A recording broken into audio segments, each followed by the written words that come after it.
BBC Nepali सेवाको बिहानी पखबाट विनिता दाहालको नमस्कार। आज कार्यक्रममा अदालतको फैसलापछि मन्त्रीमण्डल बनाउने बारे विपक्षी गठबन्धनका नेताहरू बिहानैबाट छलफलमा जुट्ने, प्रारम्भमा सानो मन्त्री परिषद बनाउने, त्यसपछि दलको बीचमा छलफल हुँदै गर्छ अनि मन्त्रीमण्डल विस्तार हुन्छ। युनिफाइड केन्द्रीय अस्पतालको उद्घाटनपछि बिरामीलाई के फाइदा? एटलिस्ट 200 जना बिरामीलाई आइसियु दिन सक्छौं, भेन्टिलेटर सहित। त्यो भनेको ठूलो संख्या हो। प्रमुख प्रशासकीय अधिकृतसँग कुराकानी र दक्षिण अफ्रिकामा दंगा नियन्त्रणका लागि सेना परिचालन। तर सबैभन्दा पहिला आजका प्रमुख विश्व समाचार। सञ्जीव गिरीबाट समाचार सुन्नुहोस्। दक्षिणी इराकको अनासरिया शहरमा कोरोना भाइरसका बिरामीहरूको उपचार भइरहेको अस्पतालमा आगलागी हुँदा कम्तीमा 42 जनाको मृत्यु भएको र दर्जनौं अन्य घाइते भएको स्वास्थ्य अधिकारीहरूले जनाएका छन्। स्वास्थ्य कर्मीहरूले आपतकालीन टोलीले डढेका शरीरहरू भवन बाहिर निकालिरहेको देखेको बताइएको छ। स्वास्थ्य अधिकारीहरूको अनुसार आगलागी नियन्त्रणमा आएको छ र हाल त्यहाँ खोजी कार्य भइरहेको छ। आगलागीको कारण यकिन भइसकेको छैन, तर केही विवरणहरूका अनुसार त्यहाँ सुरुमा अक्सिजन सिलिन्डर विस्फोट भएको थियो। क्युबाको सरकारले उसकै शब्दमा देशलाई नै आश्चर्यमा पार्ने गरी आइतबार त्यहाँ भएको सडक आन्दोलनको सामाजिक सञ्जालहरू मार्फत महिनौं लगाएर योजना बनाइएको जनाएको छ।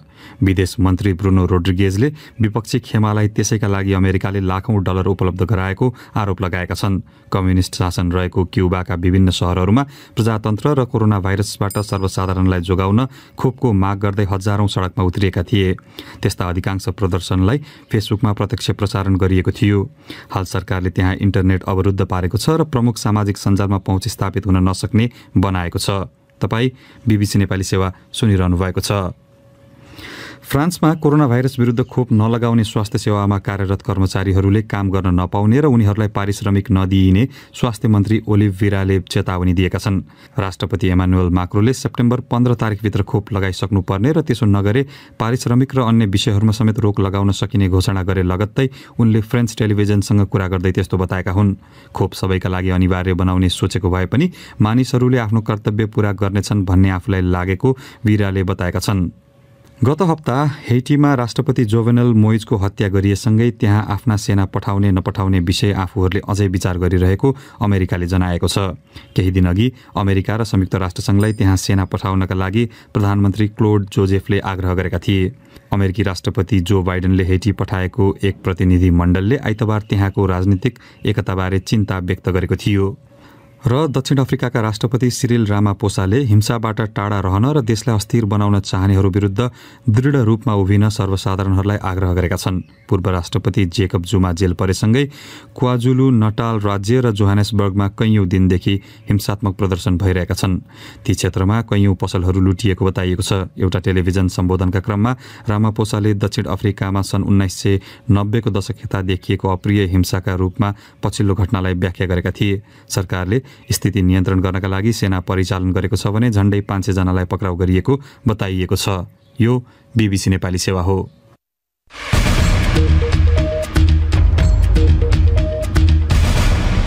बिहानी पखमा तपाईलाई स्वागत छ। सर्वोच्च अदालतले हिजो गरेको फैसलापछि नयाँ सरकार कस्तो हुने र मन्त्रालय बाँडफाँडका विषयमा आजबाट गठबन्धनभित्र छलफल तीव्र पारिने नेताहरूले बताएका छन्।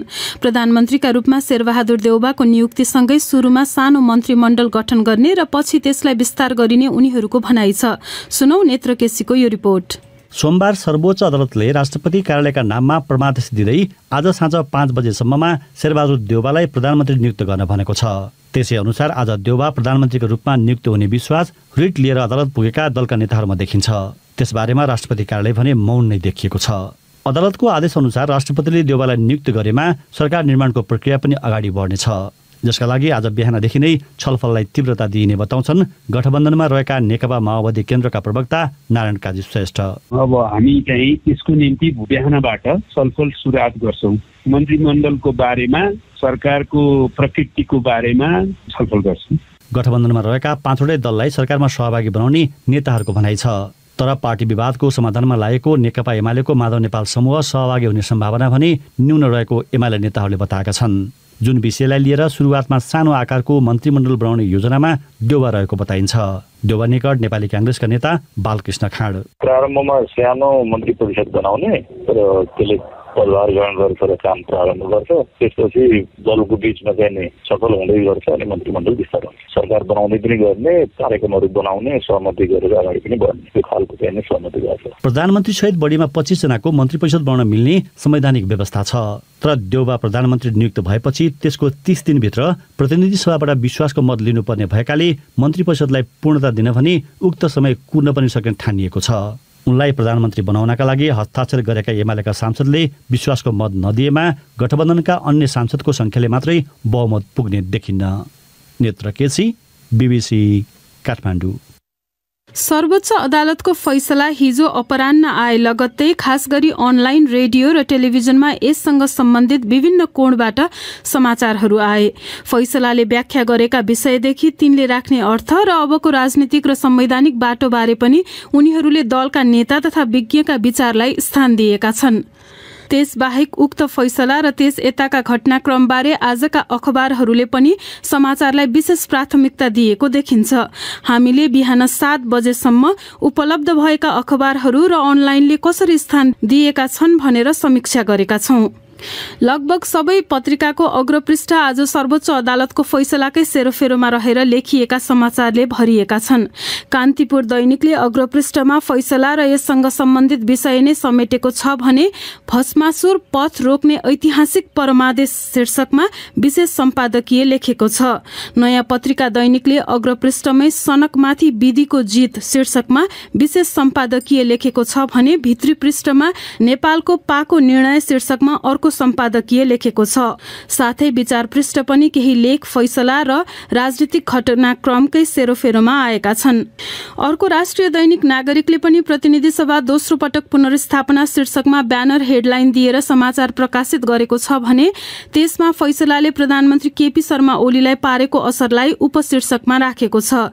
त्यसबाहेक अग्रपृष्ठमा देउबाको पुनरागमन र विपक्षी गठबन्धनबाट बाहिरिए नेपाल शीर्षकमा समाचार राखेको छ। दोस्रो र तेस्रो पृष्ठमा समेत फैसलासँग जोडिएकै विषयमा समाचार लेखेको नागरिक दैनिकले सर्वोच्चको ऐतिहासिक आदेश शीर्षकमा सम्पादकीय लेखेको छ।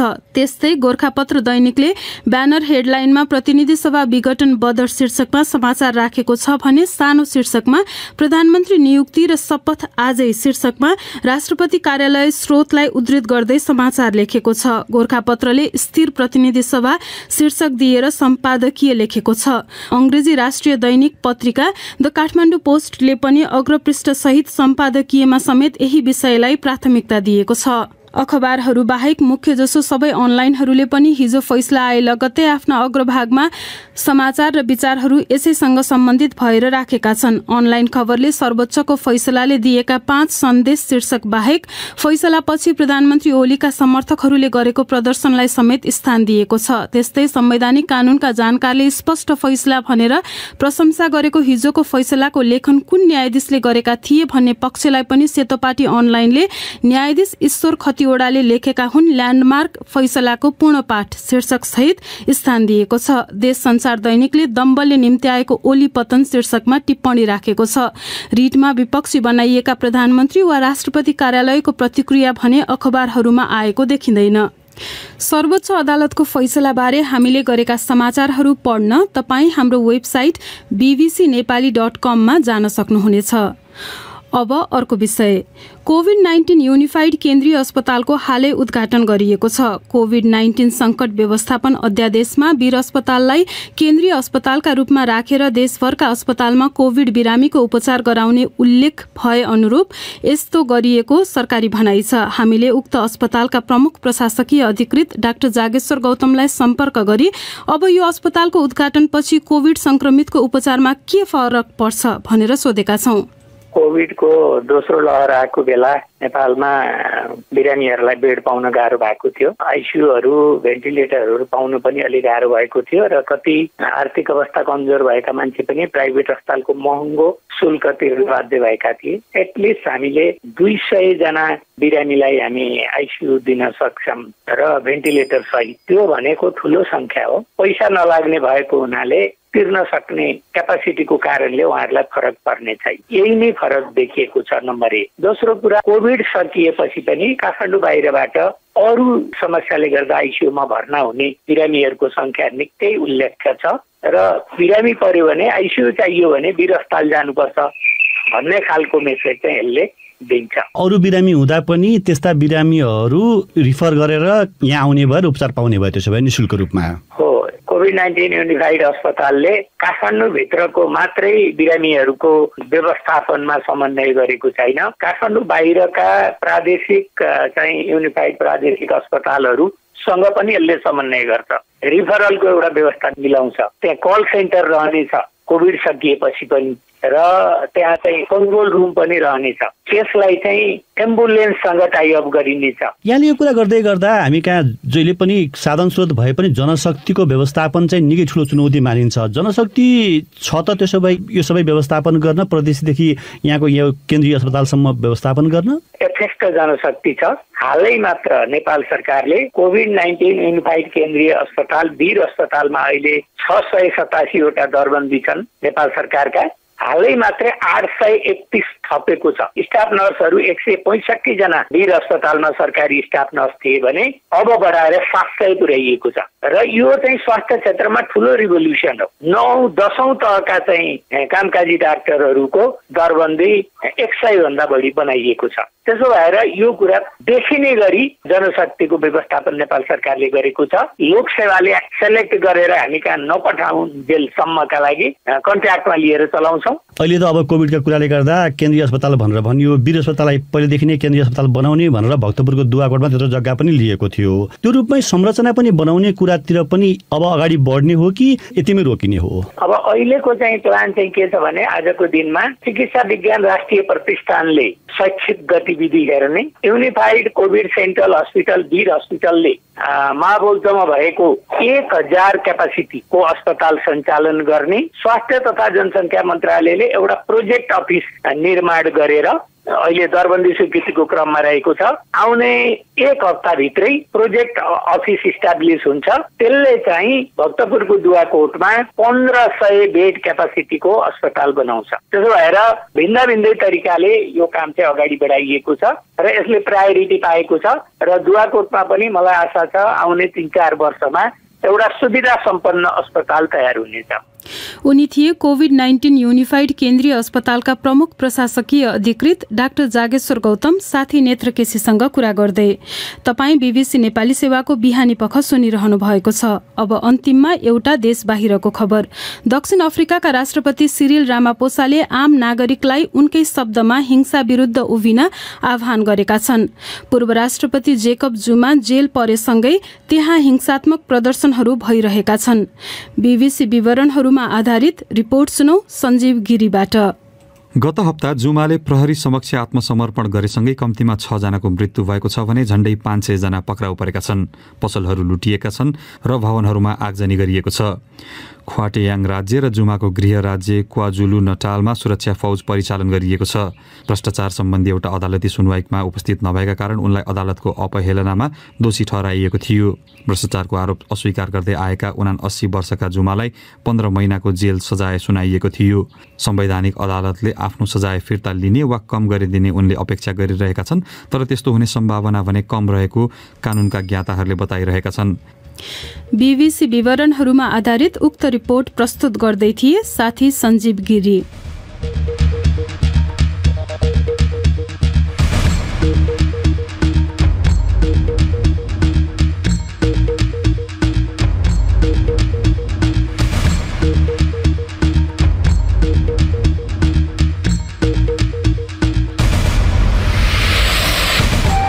हवस् त यसका साथै बीबीसी नेपाली सेवाको बिहानी पख यही सकिन्छ। बेलुकी पाउने 9 बजे साँझ पख लिएर हामी फेरि उपस्थित हुनेछौँ। त्यसबेलासम्मका लागि हामी सबैलाई बिदा दिनुहोस्। नमस्कार।